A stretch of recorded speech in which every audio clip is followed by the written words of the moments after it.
y Salvador, Cristo Jesús, y la Iglesia de Cristo dice amén. Comenzamos este texto de Efesios ya hace 3 semanas, y del versículo 3 al versículo 14, el apóstol Pablo hace una oración. Todo esto es una oración larga para estar en la Biblia. Y esta oración tiene como propósito mostrarnos la bendición de Dios en nuestra vida. O sea, este texto comienza en el versículo 3, esta oración, diciendo: bendito sea el Dios y Padre de nuestro Señor Jesucristo, que nos bendijo. O sea, Dios nos ha bendecido grandemente. Pero ¿cómo es que nos ha bendecido? ¿A qué se refiere esta bendición que habla Pablo aquí? Bueno, no se refiere, mis hermanos, a la bendición de abundancia que a veces nos predican. La bendición de te va a ir bien, la bendición de vas a prosperar, la bendición de vas a fructificar. No se refiere a esa bendición, aunque sí bien Dios nos bendice en su misericordia en otras áreas. Pero esta bendición en específico que habla aquí el apóstol Pablo se refiere a la bendición que Dios tiene en nuestra vida para salvación. La bendición de la salvación, la bendición de la paz para con Dios, la bendición del gozo eterno, la bendición de saber que yo soy salvo. Esa bendición es de la que habla aquí el apóstol Pablo. Te he bendecido para salvación. Ese es el punto de esta oración. ¿Y cómo es que Dios nos bendice para salvación? Esa es la pregunta. Bueno, podemos dividir este texto en 3 partes. La primera parte, del versículo 3 al versículo 6, nos habla acerca del plan de Dios en el pasado, que esto lo estudiamos hace 15 días. ¿Cómo es que Dios nos escogió desde antes de la fundación del mundo? Nos escogió para presentarnos delante de Él sin mancha, sin defecto. ¿Para qué? Para hacernos hijos suyos, para adoptarnos como sus hijos. Y una vez hijos, nos hace coherederos de Cristo.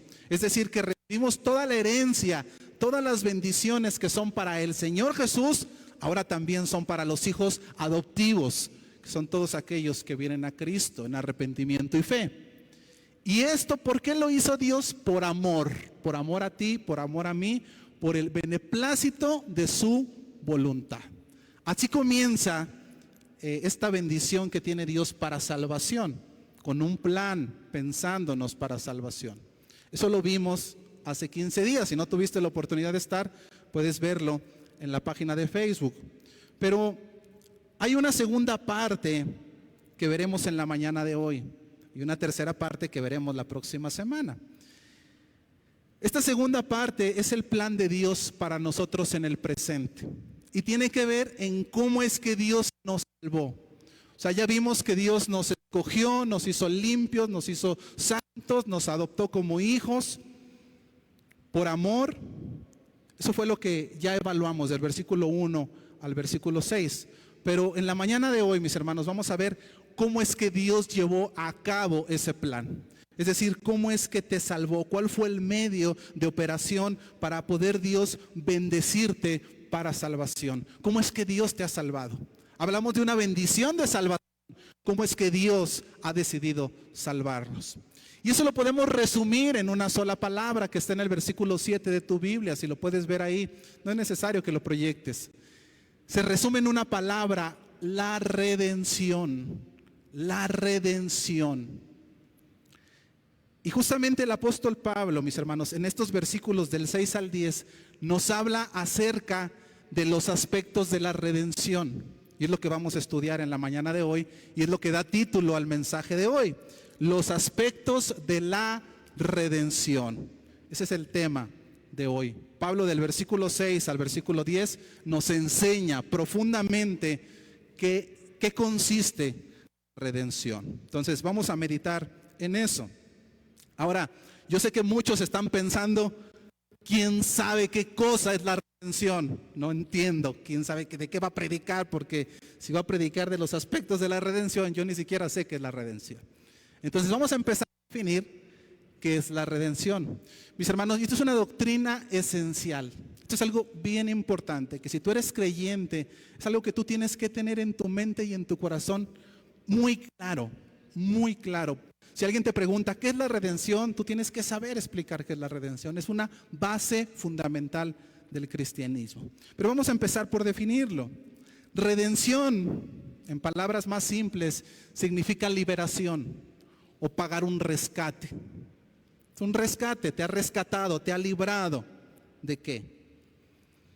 La Biblia, mis hermanos, habla del pecado y dice muchas cosas del pecado, pero dentro de todo lo que la Biblia habla acerca del pecado hay tres cosas fundamentales. La primera es que todos hemos pecado. Todos aquí hemos pecado. Y los de allá afuera, todos han pecado. La segunda cosa que habla del pecado la Biblia es que la paga del pecado es muerte. Si yo he pecado, ¿cuál es mi deuda? La muerte. No nada más la muerte física, también la muerte espiritual. Esto es una condenación. Pero otra cosa que habla del pecado la Biblia es que el ser humano vive atado a su pecado y a su consecuencia. Entonces, tres cosas acerca del pecado. Todos hemos pecado. La paga del pecado es muerte y todos somos esclavos del pecado. Somos esclavos del pecado. Qué feo se escucha eso. Hace tiempo ya iba yo a un anexo a llevarles palabras. Estuve como 5 años yendo al anexo. Y los hombres que están ahí son hombres duros, fuertes, semblante fuerte. Vienen normalmente de situaciones complicadas en tema de drogas. Y cuando yo les hablaba este tema acerca de que eran esclavos, se enojaban. Me decían, yo no soy esclavo de nadie. ¿Cómo se le ocurre decir que yo soy esclavo? Y entonces yo les decía, bueno, si no eres esclavo de nadie, entonces deja la droga. No puedo. Si eres libre, deja los vicios. No puedo. Entonces eso te convierte en esclavo de la droga. Si tú no puedes dejar algo, eres esclavo de eso que no puedes dejar. Aunque tú quieras y no puedes, hay una esclavitud implícita en ese tema. Ahora podemos pensar, bueno, pero es que la droga comete algo en tu cuerpo que genera una adicción. Bueno, no necesariamente que genere o no genere nos hace esclavos o no, porque hay personas que se desintoxican y ya desintoxicado vuelven a caer a las drogas. Siguen siendo esclavos aunque estén desintoxicados. Pero llévalo a cualquier pecado, amado hermano. Llévalo a cualquier pecado, al que tú tengas, a tu concupiscencia. Acuérdate antes de venir a Cristo que era aquello que tú decías, tengo que dejar, pero no puedo dejarlo. Alguna adicción, palabra, chisme, mal carácter, pleitista, no sé, muchas cosas que a lo mejor intentabas dejarlo y no podías dejarlo. El hombre es esclavo del pecado. En la antigua Roma había esclavos. Y si un esclavo quería ser libertado de su esclavitud, se tenía que pagar un precio por el esclavo. Tenía que ser comprado para ser libertado y tener un dueño diferente. Bueno, con esto como referencia, quiero decirte que Dios pagó la libertad de sus hijos. Eso es la redención. Eso es el término redención, que Dios compró, Dios pagó por la libertad en la que estabas encadenado. Por ahí hay una definición que puse, no sé si está ahí, acerca de la redención. Mira, ahí está. Redención es el acto de Dios, Él nada más tuvo que ver con esto, no nosotros, por el cual Él mismo pagó a manera de rescate el precio de nuestro pecado. Él pagó nuestro rescate como consecuencia del pecado, y ese pago fue nada más y nada menos que la crucifixión de nuestro Señor Jesucristo. Déjame lo ilustro de una manera más sencilla, pero ya vamos entendiendo la definición. Esto es fundamental, amado, tienes que entenderlo y atesorarlo en tu corazón. Vamos a ilustrar eso que dice ahí.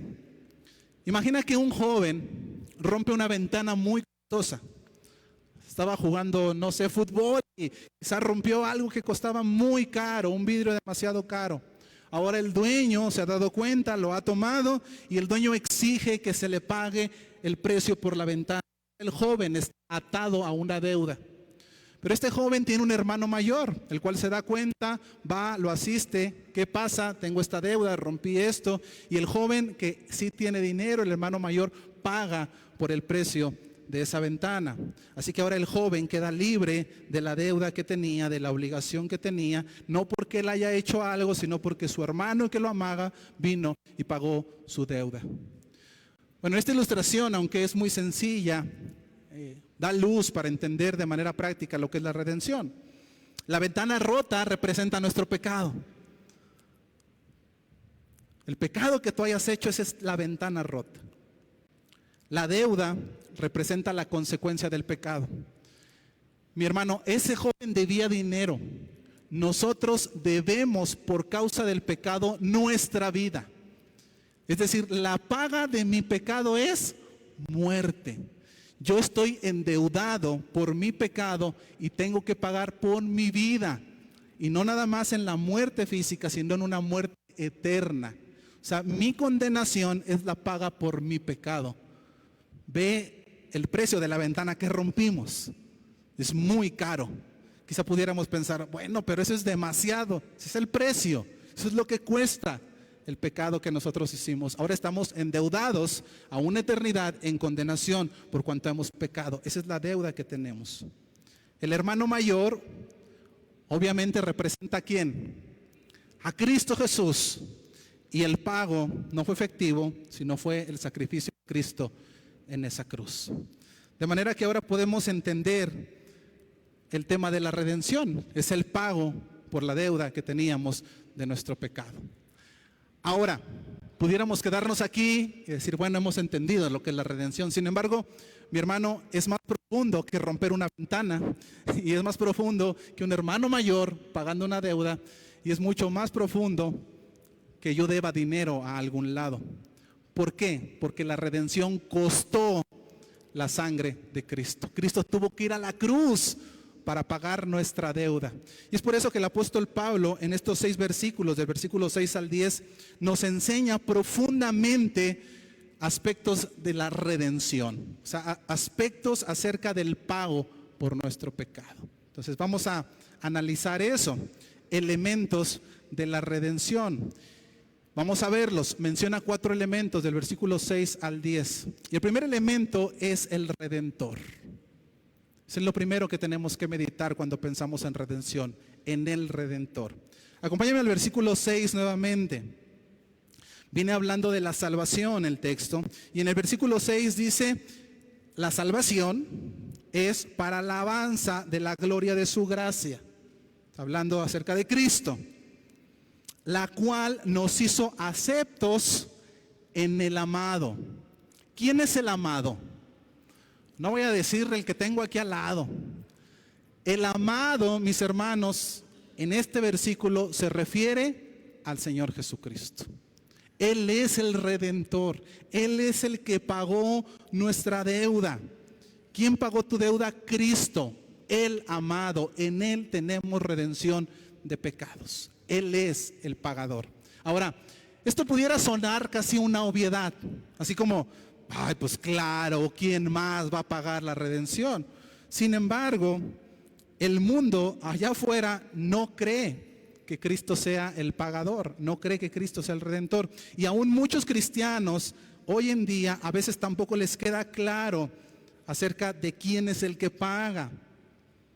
Y la enseñanza puntual es esta. Mi hermano, graba esto en tu corazón. Nadie fuera de Cristo puede redimirte. Nadie fuera de Cristo puede pagar tu rescate para darte salvación. Si no es Cristo el que paga tu pecado, vas a seguir siendo esclavo de tu pecado y vas a una condenación eterna. Si no es Cristo el que paga mi deuda, yo sigo teniendo esa deuda delante de Dios.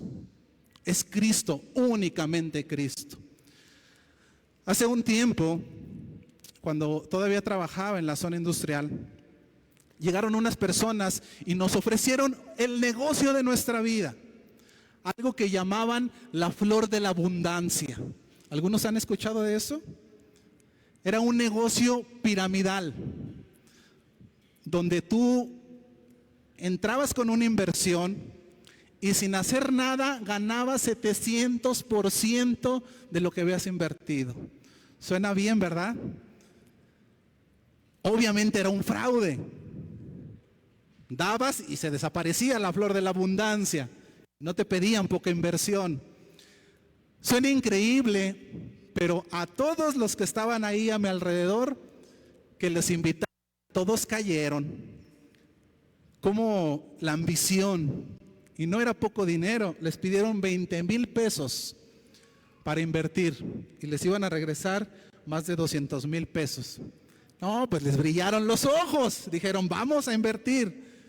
El día que era la entrega de dinero, la flor de la abundancia no fue tan abundante porque desapareció. Era una falsedad, era un fraude. Mis hermanos, de la misma manera, cuando nosotros ponemos nuestra confianza en algo diferente a Cristo, no tenemos nada seguro en nuestra salvación. No hay nada seguro. Si tú pones tu confianza en algo que no es Cristo, estás poniendo tu confianza para la eternidad en la flor de la abundancia, por imposible que esto parezca. Ahora, hay personas que dicen, bueno, si Dios es el que salva, pero Dios usa intermediarios. Lo importante es que tú creas en Dios y al final del día cualquier camino te va a llevar a Dios. Mi hermano, eso es una mentira absoluta. Nada aparte de Cristo te puede llevar al camino de la salvación. ¿Por qué? Porque solamente Cristo cumple con los requisitos divinos para darnos salvación. Vayan a Hebreos capítulo 4, versículo 15. Hebreos capítulo 4, versículo 15.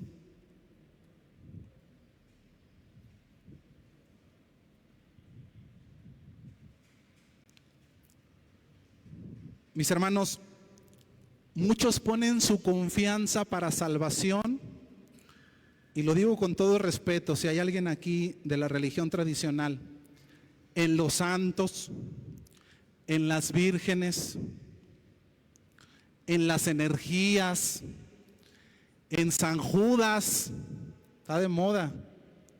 Si piso callos le hace ouch. En el tarot, horóscopos, en la hechicería, en la magia, en la muerte, que está muy de moda, ¿verdad? Ya le está desplazando a María y a San Judas, ¿verdad? La blanquita o la niña blanca, no sé cómo le llaman.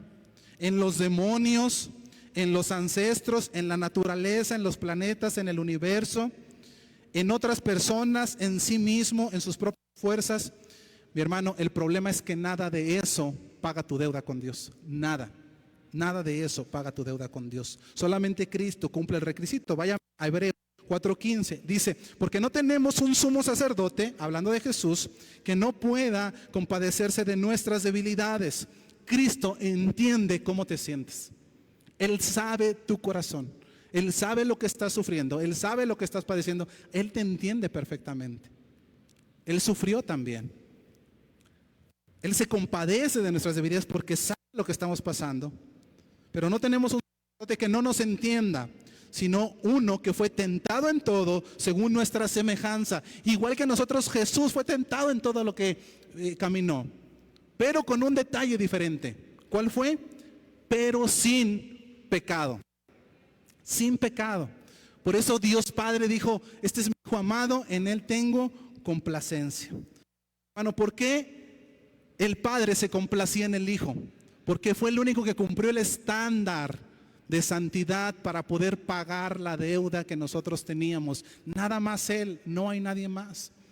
Y entonces si yo pongo mi confianza en algo fuera de Cristo, porque hay personas, mis hermanos, que piensan, bueno, sí es Dios, yo sé que Dios es el que está arriba, pero yo puedo irme por aquí, por las energías, por la hechicería, por el santito, por la Virgen, por el tarot, y al final del día Dios es Dios. No, mi hermano, porque esos caminos no llevan a Dios, porque no cumplen el estándar para llegar a Dios. Ellos mismos tienen deudas con Dios. Y ya no te digo de los demonios ni de la muerte que veneran algunos, más te hundes si confías en eso. No te pueden llevar porque ellos mismos tienen una paga pendiente con Dios. Es como que tú debes $1,000,000 y pones tu confianza en una persona o en una cosa y dices, esto me va a pagar a mí. Y llegas al banco y dices, esto va a pagar mi deuda. Y cuando llega el banco le dicen, ¿cuál es su nombre? San Juditas Tadeo. Ah, muy bien, usted debe $5,000,000. Está más endeudado que tú. ¿Cómo va a pagar por ti algo que debe más que tú? Es imposible. Cristo, amado, tiene deudas con Dios. Él fue santo, sin pecado. Por eso Él puede pagar. Su deuda está libre. Él tiene crédito para pagar. Nunca se endeudó. Fuera de Cristo no hay quien pueda pagar el precio por nuestra salvación. Solamente Cristo. Por eso es que no podemos confiar en otra cosa. Entonces, el primer elemento de la salvación, amado, es Cristo. Es Él únicamente. Tiene que darnos claro. Es Cristo, a través de Él, por Él, para Él y con Él. Amén. Segundo elemento de la redención, los redimidos. ¿Quiénes son los que son pagada su deuda? En el versículo 6 nuevamente. Elementos de la redención, el redentor, el que paga, los redimidos, los deudores. Vayan al versículo 6, dice, para alabanza de la gloria de su gracia, con la cual nos hizo aceptos. O sea, nosotros, aceptos. ¿Quiénes son los que son redimidos? Los santos, nosotros, los que somos aceptados. Ahora, me gustaría decir, mis hermanos, que toda la humanidad es redimida, pero no es así. No toda la humanidad es redimida. ¿Por qué? Porque hay quien no se da cuenta que necesita esa redención. Ahí mismo en la carta a los Efesios, el apóstol Pablo nos enseña cómo éramos nosotros antes de venir a Cristo. Acompáñame al capítulo 2, versículo del 1 al 3. Efesios capítulo 2, versículo del 1 al 3. Dice la palabra de Dios. Y Él nos dio vida a vosotros cuando estabais muertos. ¿Cómo estaba usted antes de venir a Cristo? Muerto. Mi hermano, el que no conoce a Cristo es un zombi caminando en la calle. Está muerto. No tiene vida espiritual. Por eso anda sufriendo. ¿En qué estábamos muertos? En vuestros delitos y pecados, en los cuales anduvisteis en otro tiempo. Recuerda, tú andabas allá. ¿Qué andaba haciendo? Siguiendo la corriente de este mundo. Y quizá tú te estás acordando como yo, ¿verdad? Cuando leí este pasaje, y yo anduve ahí. ¿Y conforme a quién estábamos? Conforme al príncipe de la potestad del aire. ¿Quién es el príncipe de la potestad del aire? Satanás. Una persona que no está con Cristo anda conforme a Satanás. No es que ando medio bien, no. O eres de Cristo o andas conforme a Satanás. El espíritu que ahora los hijos de desobediencia. Versículo 3.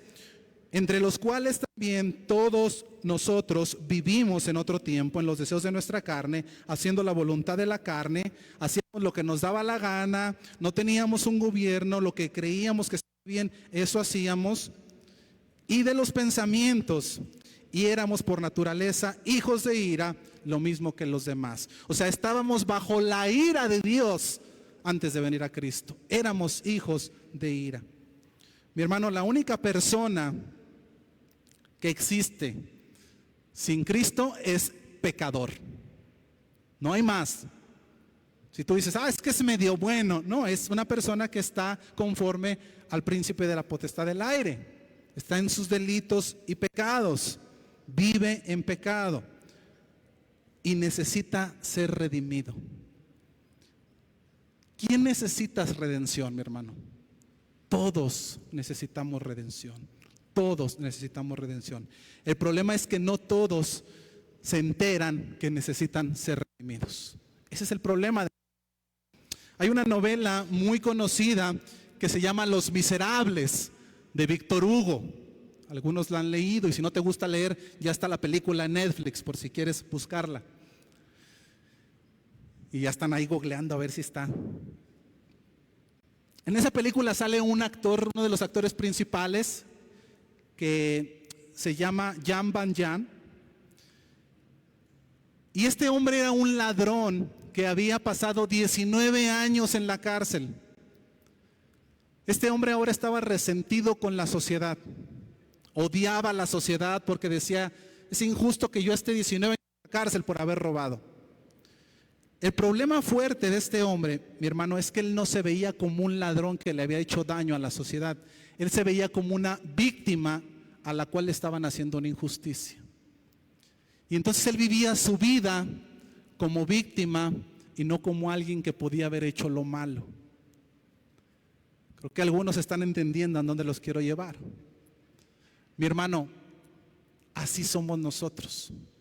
Nosotros vemos mal el exterior, pero rara vez nos volteamos a ver a nuestra vida que nosotros somos el problema.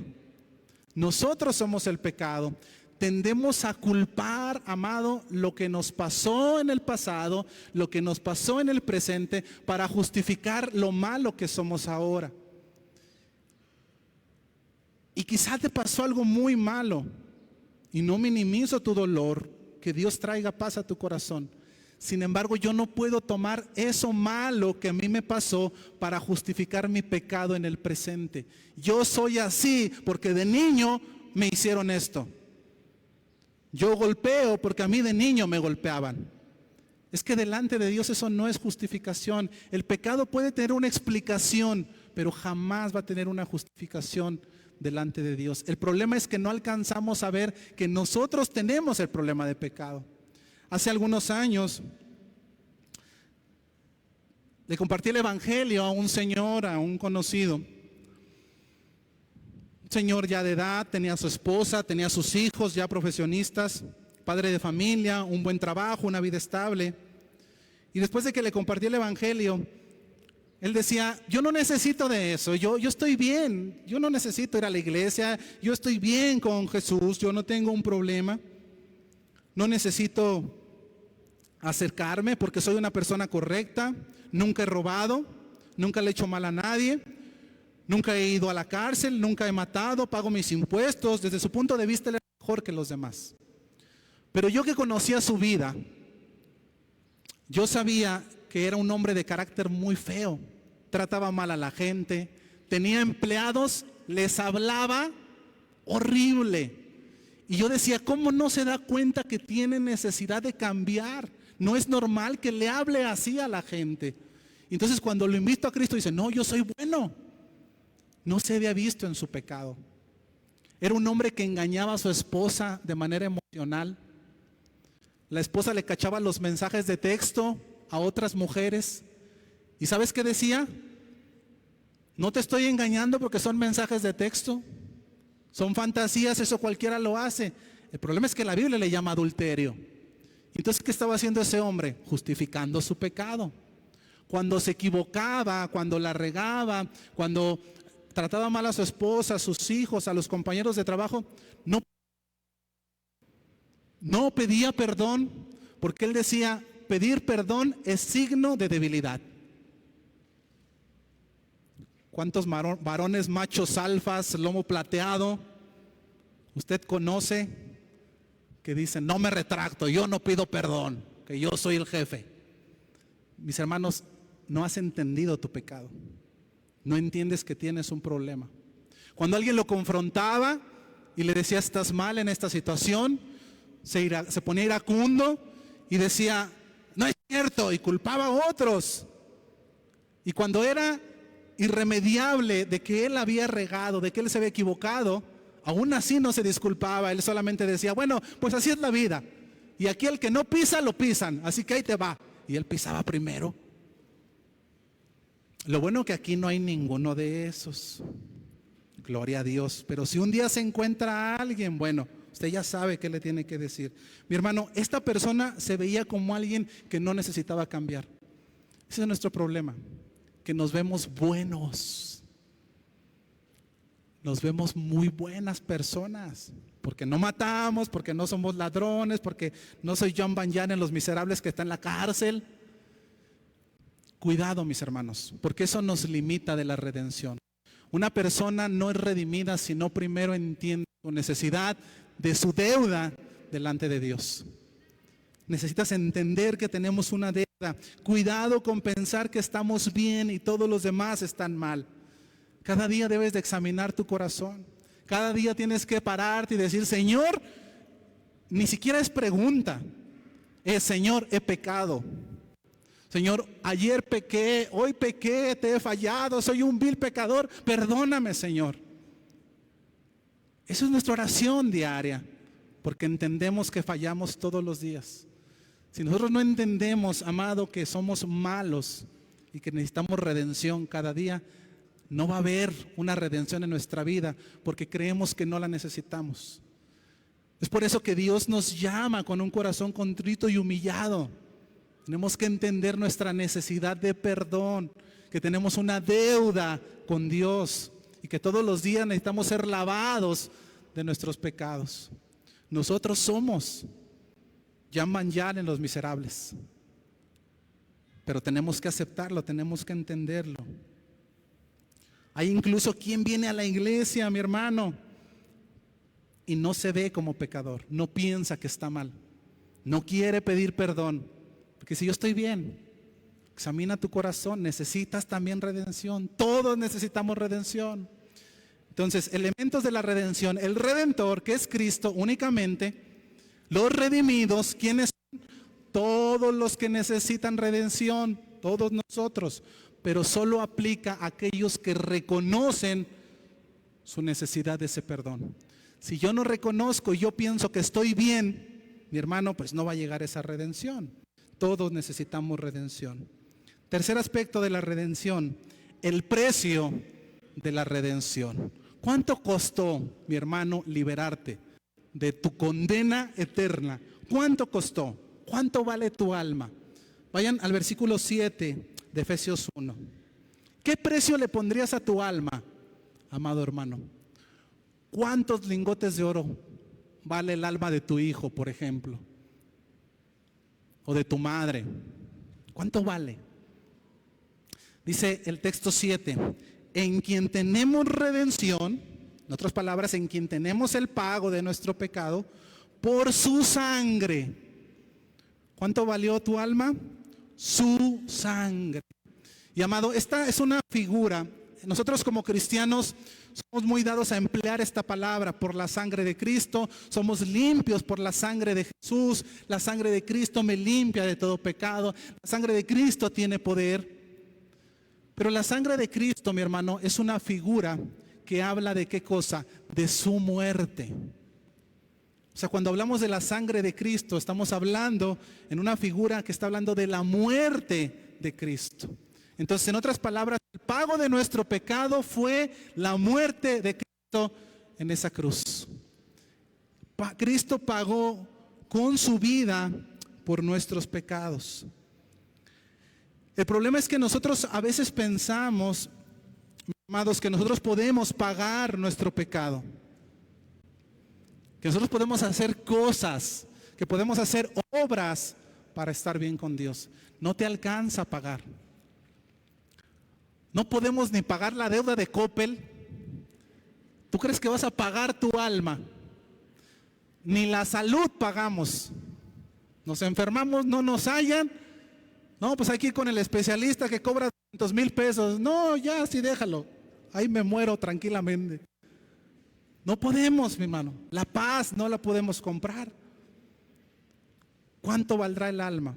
Vayan a Primera de Pedro, capítulo 1, versículo 18 al 19. Mi hermano, y es que hay personas que piensan que por buenas obras, que con ser bueno, que por portarse bien, ya está pagada. Estoy siendo pago mi alma. No, mi hermano, tu alma nada más la paga la muerte de Cristo en la cruz. Solamente la sangre del Cordero. Eso es lo que vale nuestra alma. Primera de Pedro 1, 18 y 19, dice el texto bíblico. Sabiendo que fuisteis rescatados de vuestra vana manera de vivir. ¿Te acuerdas lo que veíamos hace un momento que Pablo decía, tú eras esto antes? De ahí te rescató Dios. La cual recibisteis de vuestros padres, no con cosas corruptibles, o sea, no con cosas materiales. Tu alma no costó algo material, eso es cosa corruptible.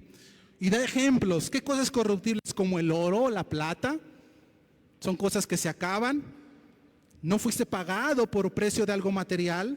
Entonces, ¿cuánto costé? Sino con la sangre preciosa de Cristo, como un cordero sin mancha y sin contaminación. Mi hermano, el precio de nuestra redención fue la sangre, la muerte de Cristo Jesús. Y como creyentes tenemos que entender eso, porque el entender eso nos lleva a crecer en santidad. ¿En qué sentido? Imagínate que estás enfermo de los riñones, los dos. Y eso, enfermedad, es porque tomaste mucho alcohol toda la vida. Te tomaste todo, te acabaste el agua del florero. Eres alcohólico y tus riñones dejaron de funcionar. Ahora el doctor te ha dicho, no hay nada que hacer más que morir.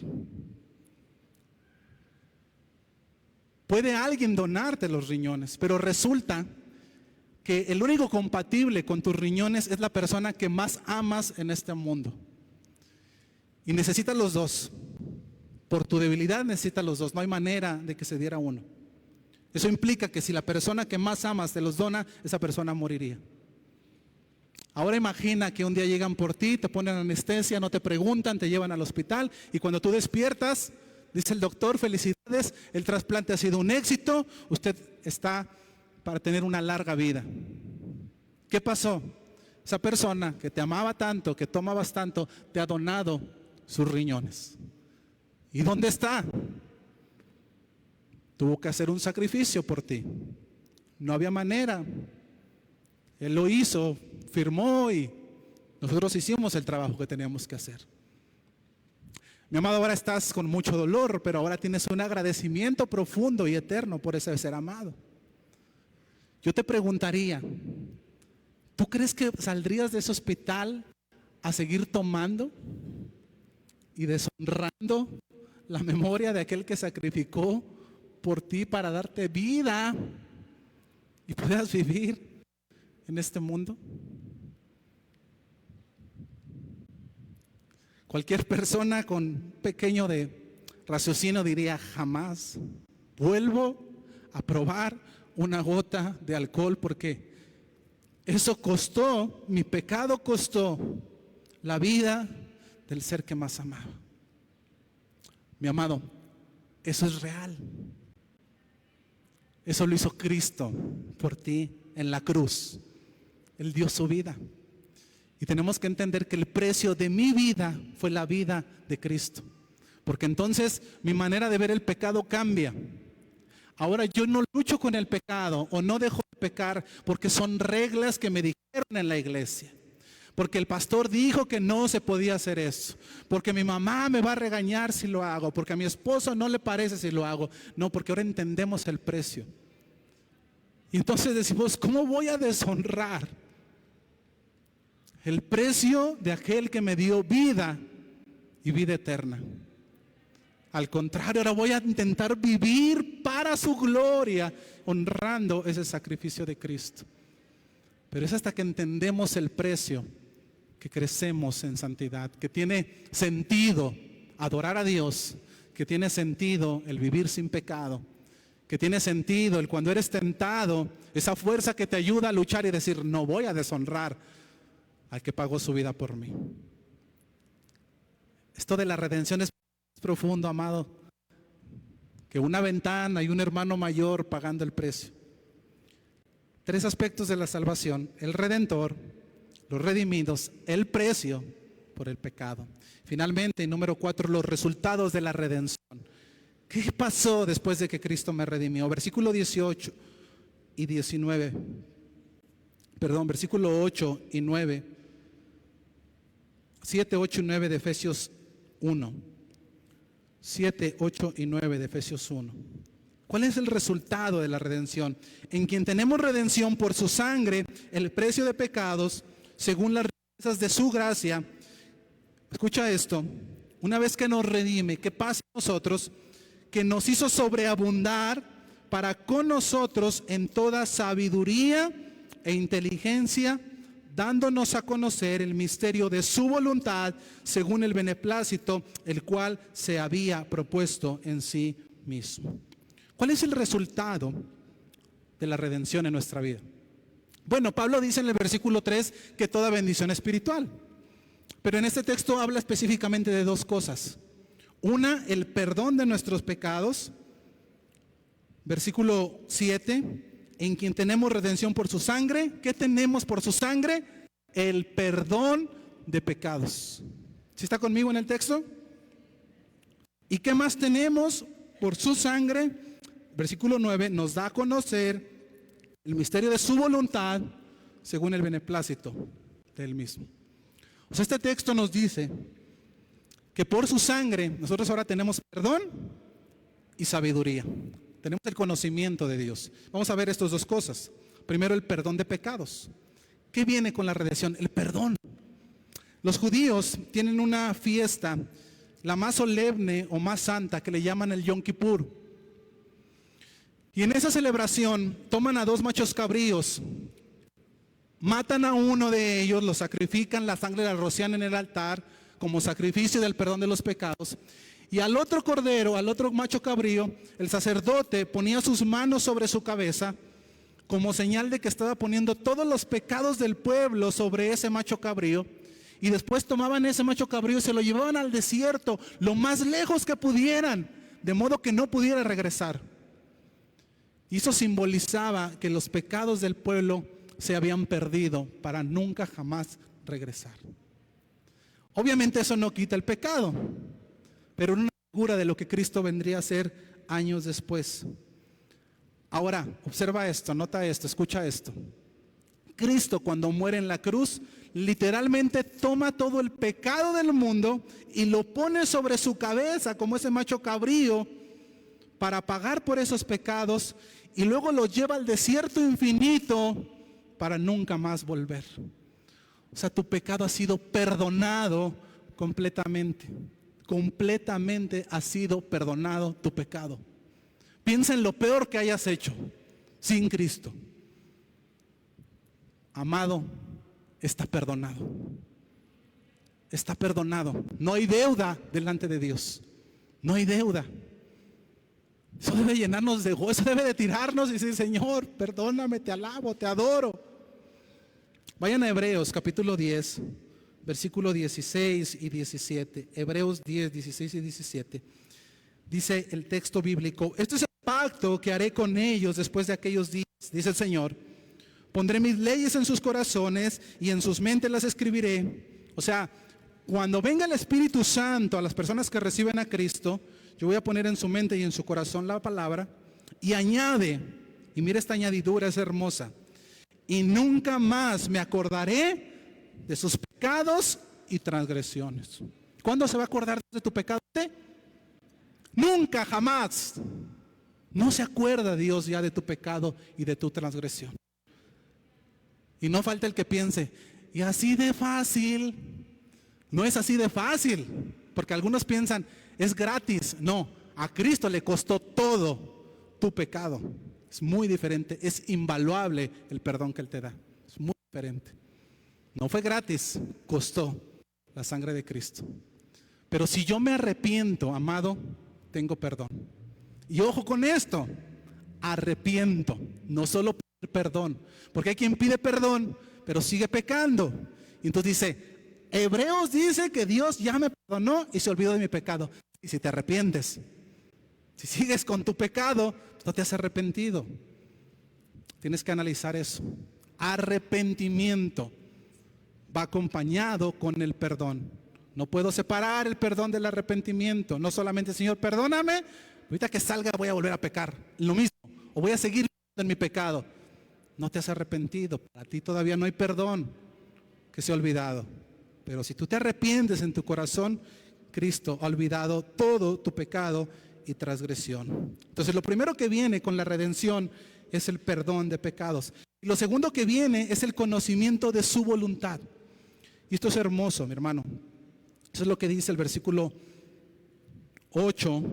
9, bueno, sí, 8 y 9, que hizo sobreabundar para con nosotros en toda sabiduría e inteligencia, dándonos a conocer el misterio de su voluntad. ¿Qué es esto del misterio de su voluntad? Mi hermano, cuando nosotros venimos a Cristo, ahora Dios nos equipa con una sabiduría, con una revelación. ¿De qué? De la vida, de Dios, de la muerte, de la eternidad, del pecado, de la salvación, de la justicia, del cielo, del infierno, del tiempo. Ahora tiene sentido todo. Sin Cristo nada de esto tiene sentido. Sin Cristo, amado, ni la vida tiene sentido. Por eso la gente anda sin identidad, buscando aquí, buscando allá, no encuentra quién es. Pero en Cristo redimido, ahora tienes una sabiduría. Ahora todo tiene sentido. Ahora todo tiene un porqué, ahora tiene un propósito, ahora yo sé quién soy. Pero eso no viene, amado, sin la redención. Pero también la redención nos da cierta inteligencia y sabiduría en las cosas cotidianas del día a día. Eso es lo que dice la palabra de Dios, te da inteligencia y sabiduría. ¿Y eso qué significa? Que ahora tú eres más sabio para decidir las cosas del día a día. Tú tienes un problema, ¿cómo lo voy a elegir? Esa sabiduría viene de Dios. Aquí está, te es revelada, Dios te da luz para que lo entiendas. Y ahora puedes tomar decisiones sabias en tu vida. Sin la redención, mi hermano, nos equivocamos y tomamos decisiones en nuestra carne. Con la redención, hijos de Dios, ahora me muevo conforme a la sabiduría de Dios. Cambia mi vida completamente. Hay un filósofo francés, Andrés Maurice, él decía esto: el universo es indiferente. ¿Quién lo creó? ¿Por qué estamos en este diminuto grano de barro que da vueltas sin parar en el espacio infinito? No tengo la más remota idea y estoy convencido de que nadie tiene idea de por qué estamos aquí. Sin Cristo no tenemos idea. Con Cristo todo tiene sentido, todo tiene propósito. El redimido, mi hermano, ha encontrado propósito en su vida. En Mateo 11:25, en palabras de Jesús, dice: en aquel tiempo, respondiendo Jesús, dijo: te alabo, Padre, Señor del cielo y de la tierra, porque escondiste estas cosas de los sabios y de los entendidos y las revelaste a los niños. Mi hermano, una persona, aunque no sepa leer ni escribir, pero con Cristo en su vida redimido, es más sabio que el científico más importante con mayor conocimiento que sea ateo. Esto dice el texto. A los niños, a los que no éramos letrados como aquellos, a nosotros se nos reveló. Te alabo, Padre, porque tú nos has revelado cosas que escondiste a aquellos que se creen sabios. Mi hermano, la redención hasta nos hace más inteligentes, más sabios, o sea, hasta nos conviene, por pura conveniencia. Si a mí siempre me dijeron: estás bien menso, van a ver, déjame, voy con el Señor para que me hagan listo ahora. Hasta por conveniencia. Alguien decía: si la gente supiera qué bueno es seguir al Señor, lo seguirían aunque fuera por pura conveniencia. Aspectos de la redención: el Redentor Cristo, los redimidos, los que reconocen su necesidad son los que son redimidos, el precio, su sangre, y el resultado, el perdón de pecados y el conocimiento de su voluntad. Concluyo con esto. Mis hermanos, ¿por qué Cristo decidió redimirnos? ¿Por qué no nos consumió? Si nos hubiera consumido, hubiera sido justo. Nadie le hubiera podido decir al Señor: Señor, es injusto que me mandes al infierno. No, porque es el pago por nuestro pecado. Sin embargo, en lugar de eso, Él ha decidido morir en una cruz para dar salvación. La pregunta es: ¿por qué? ¿Por qué no se ahorró la cruz y nos dio justa justicia a cada uno de nosotros? Pablo termina con estas palabras en el versículo 9 y 10, hablando todavía de la redención. Dice el texto: dándonos a conocer el misterio de su voluntad, ya lo vimos, según su beneplácito, el cual se había propuesto en sí mismo. Escucha esto.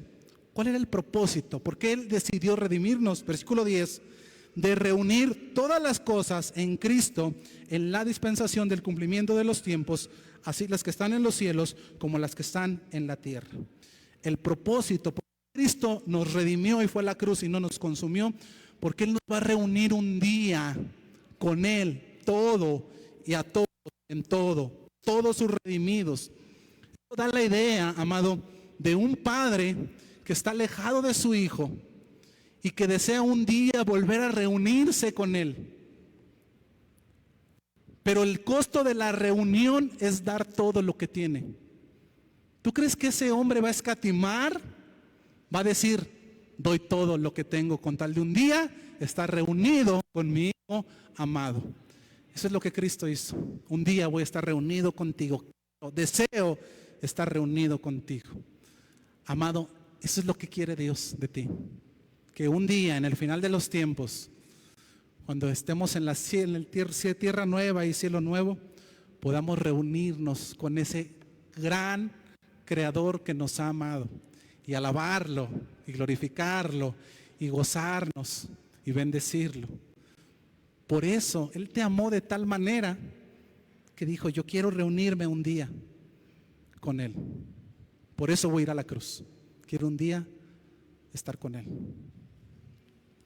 ¿Está por ahí Uriel?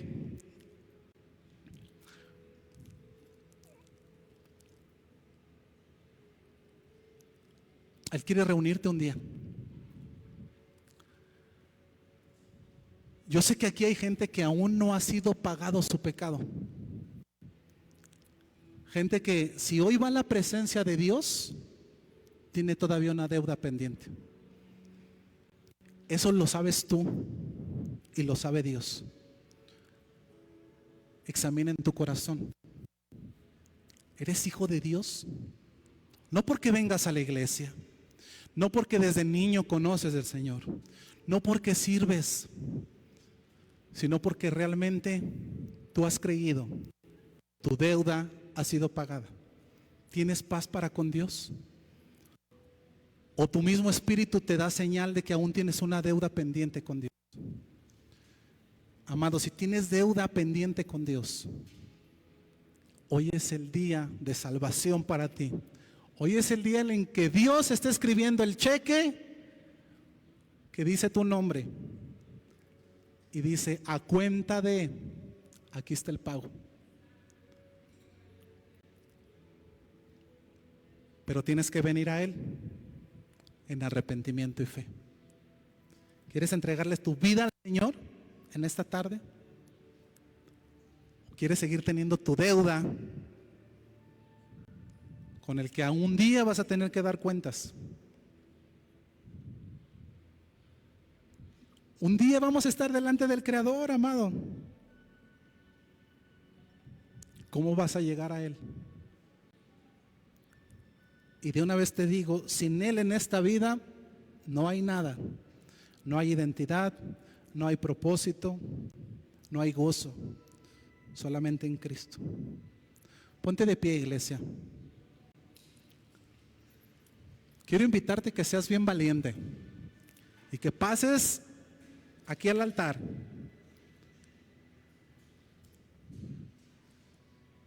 Y le digas al Señor, Señor, te entrego mi vida.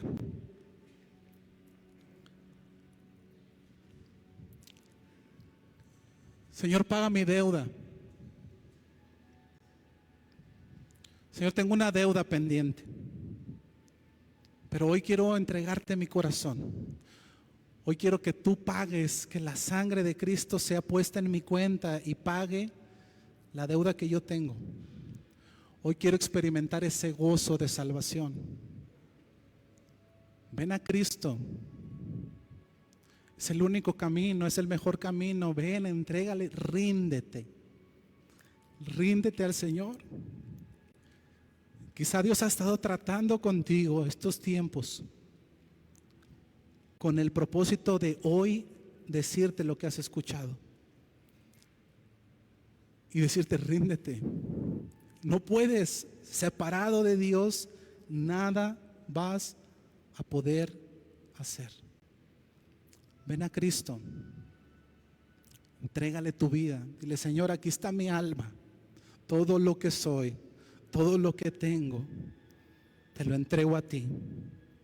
De ahora en adelante gobierna tú mi vida, Señor, porque yo he fallado. Gobierna mi corazón, Señor. Yo ya no quiero ser esclavo del pecado. Ahora quiero que tú seas mi Señor. Ahora quiero, Padre, que seas tú el que gobierne mi corazón. Paga mi deuda que tengo por causa de mi pecado. Es una deuda impagable. Ni con todo el oro, ni con todo el mundo, ni con todas tus buenas obras alcanza para pagar. Necesitamos tomarnos de ese sacrificio, de esa muerte del Cordero Santo. Padre, ten misericordia de nosotros. Lávanos más y más de nuestras maldades, Señor. Reconocemos nuestra necesidad de redención. Reconocemos nuestra necesidad de que tú pagues, mi Dios, la deuda que hemos hecho. La deuda que nosotros no podemos pagar, Dios. Paga, Señor, nuestra deuda y recíbenos como tus hijos. Nos ponemos en tus manos de amor. Dile ahí en tu corazón: entrego mi vida a Cristo Jesús. Oremos. Amado Dios, te damos gracias, Señor, por tu palabra. Gracias, Dios, por la redención hermosa que nos ha dado salvación. Gracias, bendito Dios. Gracias, Señor. Gracias. Necesitamos ser redimidos, Señor. Necesitamos ser limpios de pecado. Mi Dios, comienza con el que habla, Padre. Todos necesitamos ser limpios, Señor. Todos necesitamos. Cada día te fallamos, Señor. Cada día pecamos. Lava nuestros pies, Señor, porque están sucios. Y lava completamente, te rogamos, a aquellos que aún no te conocen en esta tarde. Glorifica tu nombre, Señor, en esta hora. Nos encomendamos a ti. Nos ponemos en tus manos. Bendice a tu iglesia, bendice a tu pueblo, bendice a quien hoy nos visita, Señor. Que no nos vayamos vacíos, que nos vayamos llenos de tu presencia en esta tarde, con un corazón que te adora, que te alaba, que te glorifica. Porque nos has amado tanto que has dado tu vida en rescate por la de nosotros.